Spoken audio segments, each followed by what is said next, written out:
BBA, BCA, BCom computer కోర్సులో 100% placement లభించే ఏకైక డిగ్రీ కాలేజ్ కూకట్పల్లిలోని I3 డిగ్రీ కాలేజ్ 8367215215. నమస్తే గురుగారు. శ్రీమాత్రే నమః. శ్రీమాత్రే నమః.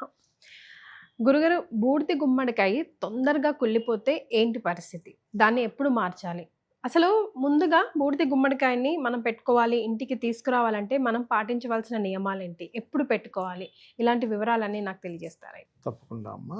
ఫస్ట్ ఆఫ్ ఆల్ ఏంటంటే గుమ్మడికాయ కానీ నిమ్మకాయ కానీ లేకపోతే కొబ్బరికాయ ఇట్లాంటి వాటిల్లో ఒక ఎనర్జీ ఉంటుంది ఫస్ట్. ఆ ఎనర్జీ ఏంటంటే మనకు వచ్చి ఇంటికి వచ్చేటువంటి నెగిటివ్ ఎనర్జీని అది తీసేసుకుంటుంది. గురుగారు, కొంతమంది దిష్టి అంటారు, కొంతమంది దృష్టి పడింది అంటారు, రకరకాలు ఉంటాయి కదా, దాన్ని అది తీసుకుంటుంది. అందుకే చూడండి, సేమ్ ఒకే రకమైన గుమ్మడికాయ కొన్ని ఇంటి దగ్గర కొన్ని నెలల్లో 2-3 రోజుల్లో కుళ్ళిపోతుంది. మరి కొంతమందికి 2-3 నెలలైనా బాగుంటుంది. అంటే దాని అర్థం ఏంటంటే అక్కడ నెగిటివ్ ఎనర్జీ ఉంది అని అర్థం. పాడైపోతే త్వరగా వెంటనే మార్చేసేయాలి. చాలామంది ఏం చేస్తారు, ఆ కుళ్ళిపోయిన దాన్ని అలాగే పెట్టుకుంటారు. అది చాలా ప్రమాదం. దాన్ని ఇమ్మీడియట్లీ మార్చాలి. ఎప్పుడైనా గుర్తుపెట్టుకోండి. నేనైతే ఒక ఇంటి దగ్గర చూశాను, కాలిపోయింది. అసలు ఆ ఓనర్ అయితే ఆశ్చర్యపోయాడు, ఇది ఏంటి సార్ ఇట్లా కాలిపోయింది. కాలిపోవడం విచిత్రం. ఇంకా ఏమిటో ప్రభావం గురుగారు? ఆ ఇంటి ఎదురుగా వాళ్ళు ఎప్పుడు వీళ్ళ మీద పడి గొడవ, ఎప్పుడు ఏదో గొడవ అనమాట. అందుకని అది కాలిపోయింది అది దెబ్బకి. నేను అసలు జీవితంలో ఫస్ట్ టైం కాలిపోవడం చూడటం అనేది.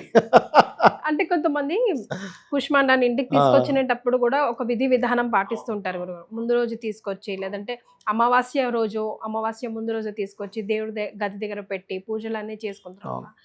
కొంతమంది డైరెక్ట్ గా పెడతారు, కొంతమంది ఎర్ర బట్టలోనో ఎల్లో కలర్ పసుపు కలర్ బట్టలోనో పెట్టి పెడతారు. ఎట్లా పెట్టాలి కరెక్ట్ గా? అసలు మనకి సంపూర్ణమైన ఫలితం రావాలంటే ఎలా చేయాలి చెప్తానమ్మా.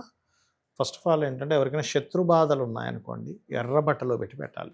దానికి కూడా మళ్ళీ కలర్ ఉంటుంది. ఎర్ర బట్టలో పెట్టి పెడతారు శత్రు బాధలు ఉంటాయి. కొంతమంది ఏం చేస్తారంటే ఎర్ర బట్టని నిమ్మకాయ కట్టి ఆ గుమ్మడికాయ పైన కడతారు. మళ్ళీ గుమ్మడికాయ బయటకు కనబడేలా పెడతారు. అయితే ఈ గుమ్మడికాయ మీరు పెట్టే ముందు రోజు ఆంజనేయ స్వామి ఆలయంలో దానికి చక్కగా పసుపు, దానికి బొట్లు అది పెడతారు కదా, పెట్టి ఆంజనేయ స్వామి ఆలయంలో ఒక రాత్రి ఉండనివ్వాలి. ఆ స్వామివారి గర్భగుడిలో ఉన్నప్పుడు ఏమవుతుందంటే దానికి ఎనర్జీ పెరుగుతుంది, దానికి ఒక రకమైన ఎనర్జీ వస్తుందమ్మా. నెక్స్ట్ డే వెళ్ళి తీసుకోవచ్చు. పెట్టమంటే పెట్టిస్తారు. నెక్స్ట్ డే వచ్చి తీసుకొని వీలైతే శనివారము లేదా ఆదివారము, అమావాస్య నెక్స్ట్ డే, లేదా కొంతమంది అమావాస్య రోజు కూడా కడతారు. దానికి ఏం ప్రాబ్లం లేదు. మీరు ఎంత తొందరగా అయితే అంత తొందరగా కట్టుకోవడం ముఖ్యం, రోజు కంటే కూడా.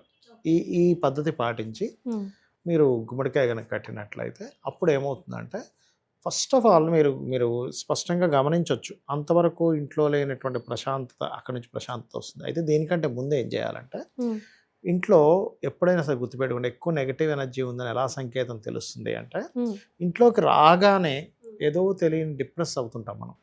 అంటే ఏదో చిరాకు. మనం కొన్ని ప్రదేశాలకు వెళ్ళంగానే చూడండి, అబ్బా ఇక్కడ ఎంత బాగాలేదండి, ఇక్కడ ఎందుకు నాకు బాగాలేదండి అంటాం, ఇక్కడ చాలా బాగుందండి ఇక్కడ అంటుంటాం. అంటే ఏమిటంటే అక్కడ పాజిటివ్ ఎనర్జీ ఉందని అర్థం. ఈ నెగటివ్ ఎనర్జీ ఉందని సంకేతాలు ఏంటంటే, ఇంట్లోకి వెళ్ళగానే ఇంట్లో వాళ్ళతో ఏదో గొడవ అవుతుంటుంది, మనకు మనశ్శాంతి ఉండదు, అసలు అక్కడ రీజన్ ఏమీ ఉండదు, గొడవ పెడుతూ ఉంటాం. అలాంటివి జరుగుతున్నాయంటే ఇంట్లో నెగిటివ్ ఎనర్జీ ఎక్కువగా ఉంది. అలాంటప్పుడు కూడా ఏం చేయాలంటే, ఈ గుమ్మడికాయతో పాటు 11 days కంటిన్యూస్గా గోమూత్రం ఉంటుంది మనకి, దేశీవారి గోమూత్రం తీసుకొని ఆకులతో, మన తమలపాకులతో కానీ లేకపోతే మామిడాకులతో కానీ తీసి చక్కగా ఆ జల్లేసి, కల్లుప్పు ఉంటుందమ్మా, కల్లుప్పు వాటర్లో వేసి కొంచెం పసుపు కూడా వేసి ఇల్లు మొత్తం తుడిచేసేయాలి. అట్లా 11 days చేస్తే ఇంట్లో ఏదైనా నెగిటివ్ ఎనర్జీ ఉన్నా పోతుంది. ఒకటి, ఇంట్లో నెగిటివ్ ఎనర్జీస్ అండ్ పితృదేవతలు ఇద్దరు కూడా మనకి నైరుతి భాగంలోనే ఉంటారు చాలా మటుకు. అయితే ఇలాంటి నెగిటివ్ ఎనర్జీస్ని తీసేసేవాడు పితృదేవతలే. ఇంట్లో పితృదేవతలు ఉండాలంటే శాస్త్రం ఏం చెప్తుందంటే, నైరుతి గది ఉంటుంది కదా మనకి, మాస్టర్ బెడ్రూమ్ అంటాం కదా, అక్కడ ఎక్కువ వెలుతురు ఉండకూడదు. అది వీలైనంత మట్టుకు చీకటిగా ఉండాలి. అంటే ఏదో మనం రాత్రిపూట పడుకోవడానికి వెళ్ళినప్పుడు ఒకసారి లైట్ వేసుకున్న తర్వాత నిద్రపోయేటప్పుడు ఎట్లాగో లైట్స్ ఆపేస్తారు ఎవరైనా కానీ. అంతేగాని చాలామంది తెలియక నైరుతి గది మొత్తం వెలుతురు ఉంచుతారు. అసలు అలా ఉండకూడదు. ఉత్తరము, తూర్పు భాగాలు, ఈశాన్య భాగాలు అంతా వెలుతురుగా ఉండాలి. ఇక్కడ ఎంత వెలుతురుగా ఉంటే దేవతా శక్తి అంత ఉంటుంది ఈశాన్యంలో. నైరుతిలో ఎంత చీకటిగా ఉంటే పితృదేవతా శక్తి అంత ఉంటుంది. పితృదేవతలు రెండు ఇంపార్టెంటే మనకి. పితృదేవతలు ఇంట్లో సంచరిస్తుంటారమ్మ. మనం ఇంట్లో వాళ్ళమే ఉన్నాం అనుకుంటాం, తప్పు. ఇంట్లో గతించినటువంటి తాతలు కావచ్చు, ముత్తాతలు కావచ్చు, లేకపోతే మన తల్లిదండ్రులు ఎవరైనా గతించిన వాళ్ళు ఉంటారు, వాళ్ళ ఆత్మ తిరుగుతూ ఉంటుంది. అయితే వాళ్ళకి సోర్స్ ఈజ్ నైరుతి. నైరుతి చీకటి గది ఉంటే ఒకప్పుడు పాతకాలంలో పనిగట్టుకొని నైరుతిలో ఒక చీకటి గదిని ప్రత్యేకంగా నిర్మించేవారు. ఎందుకు? పితృదేవతల కోసమని.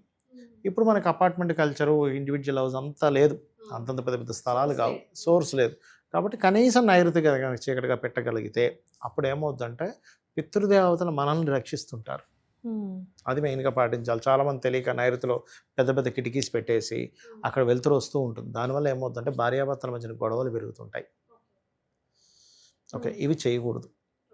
నైరుతిలో చీకటి ఉండాలి, ఎప్పుడు కూడా చీకటి ఉంటే బాగుంటుంది వారికి. రైట్. సో గుమ్మడికాయని ఒకవేళ కట్టుకునేటప్పుడు అందులో పసుపు, కుంకుమ, బియ్యం అలా వేస్తారు కదా, తీసేటప్పుడు ఏమైనా ఉన్నాయా గురుగారు ప్రికాషన్స్? నార్మల్ గా తీసేసి బయట పడేసేయడం. ఖచ్చితంగా ఇన్ని రోజులకి చేంజ్. ఇంకోటి ఏంటంటే తీసేటప్పుడు చాలా మంది చేసే మిస్టేక్ చెప్తాను చూడండి. అది తీసి ఇంట్లో పెడతాడు, ఫస్ట్ బయట నుంచి బయట తీసుకుపోకుండా ఇంట్లో పెట్టి తర్వాత తీసుకెళ్ళి బయట పడేస్తా అంటాడు. అది చాలా పెద్ద మిస్టేక్. అది ఆల్రెడీ నెగిటివ్ ఎనర్జీతో ఉంది, వీడి గుమ్మం దాటించి లోపల తీసుకొచ్చాడు. అట్లా పెట్టిన తర్వాత ఇబ్బంది పడ్డ వాళ్ళు చాలా మందిని చూశానని. మళ్ళీ దానికోసం పరిహారం మళ్ళీ అంటే తిప్పేసి వెంటనే అట్లాగే తీసుకెళ్ళిపోవాలి, బయటికి పడేసి ఇంకోటి వెంటనే కట్టేసారు. ఇంకొంతమంది ఏం చేస్తారు, అది తీసేసి సరే రేపు తెస్తాను కదా రేపు కట్టుకుందాం అంటే ఇదంతట్లో ఏమీ కట్టాడు, అంతట్లో మళ్ళీ ఇంకో నెగిటివ్ ఎనర్జీ ఇంట్లోకి ఫామ్ అవుతుంటుంది. అందుకే శాస్త్రంలో గుమ్మం పెట్టేటప్పుడే కొన్ని పదములు చెప్పారు. అంటే ప్రతి డైరెక్షన్కు కొన్ని పదాలు ఉంటాయి. ఇప్పుడు ఇంద్ర జయ పదం తూర్పు అయితే, ఉత్తరం అయితే ఒకటి, పడమర అయితే ఒకటి, దక్షిణం అయితే ఒకటి అని చెప్పారు. ఆ పదాల్లో డోర్స్ ఉంటే ఫస్ట్ నెగిటివ్ ఎనర్జీ లోపల రావడానికి తగ్గుతుంది ఫస్ట్. గురుగారు పొజిషన్ కూడా, ప్లేస్ కూడా, దానికి దిశలు కూడా ఉంటాయా? ఈ ఏంటి, ఏ ప్లేస్ లో పెట్టాలంటారు? అంటే ఇప్పుడు చూడండి, మీకు అంటే ఇది మళ్ళీ ఇంకో వీడియోలో చూపిస్తాను నేను మీకు. ఇక్కడ ఇచ్చారు చూసారా, ఇక్కడ ప్రతి దానికి పాయింట్స్ ఉంటాయమ్మా. ఇట్లా ఒక చక్రం, శక్తి చక్రాన్ని పెట్టి మనం ఒక డోర్ పెడుతున్నామంటే ఇక్కడ ఇక్కడ కరెక్ట్గా ఇక్కడ ఒక పదం ఉంది అనేటువంటి దాని పరంగా ఇక్కడ చూడండి E3 E4 అని కనిపిస్తుంది చూసారా, ఇట్లా అలాంటి వాటి దగ్గర పెట్టుకోవాలి. మనం ఎప్పుడు కూడా ప్రతి డైరెక్షన్ నుంచి అంటే ప్రతి దిశలో 3వ భాగము 4వ భాగం మంచిదమ్మా ఎప్పుడు కూడా. ఓకే. అయితే కంపాస్ పెట్టి, కంపాస్ నార్త్ ఎన్ని డిగ్రీస్ తిరిగిందో చూసి ఈ రకంగా చక్రం వేసుకొని పెట్టాలి. అన్ని లాజిక్లు ఉన్నాయా గురుగారు? అంటే గుమ్మం మీద పెట్టడం లేదా గేట్ ఉంటే గేట్ ముందు పెట్టడం, అంటే మామూలుగా గుమ్మం మీద పెడతాం మనం. నేనే డోర్ పాయింట్ పెట్టే విషయంలో ఈ గుమ్మడికాయ మాత్రం డోర్ పైన పెట్టేసుకోవచ్చు, నో ప్రాబ్లం.